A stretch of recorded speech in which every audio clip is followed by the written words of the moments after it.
चाटे देने दोनों तरफ लागै छी तो हो दुधिया लागै छी तो हो दुधिया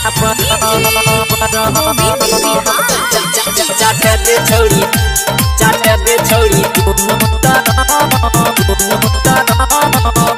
एके गर्मी से भेलिए पियाकुल मन खोजै छै खाई के कुलकुल एके गर्मी से भेलिए पियाकुल चाटे देने दोनों तरफ लागै छी तो हो दुधिया बरफ चाटे दे छौरी दोनों तरफ लागै छी हेगे दुधिया बरफ चाटे देने दोनों तरफ अगर आप चाहते हैं ऑफिशियल को सबसे पहले गाना सुनने के लिए तो लाल बटन को दबा के चैनल को सब्सक्राइब कीजिए और बेल आइकन को दबाना मालिकोन तुई के कटोरी के छी तोरा चाटैले हमर ललचैया जी तोरा चाटैले हमर ललचैया जी मालिकोन तुई के कटोरी के छी तोरा चाटैले हमर ललचैया जी दे देबही ते लेबही के क्या गोटका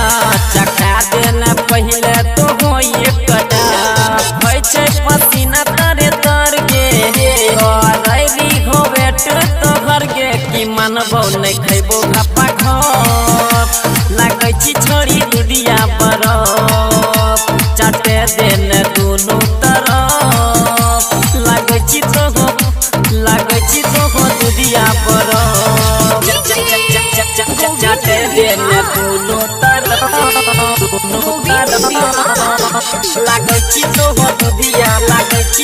दुधिया बरफ चाटे दे छौरी दोनों तरफ एगे लहरै छै देह ठंडा पहिले दे अपना ठोर सटबैले दे एगे लहरै छै देह ठंडा पहिले दे अपना ठोर सटबैले दे तोरा सुआद के करबो हम बहुते बड़े सब छौरा कहे गई हम लेबो बोले तोहर बनल रहतो कस्टमर बिकरी है तो छौरी घरे घर धंधा तोहर है तो नहीं थक चाटे देने दुधिया बरफ चाटे देने दोनों तरफ लागै छी छौरी दुधिया बरफ मिक्स बाय प्रमोद प्रेमी 2।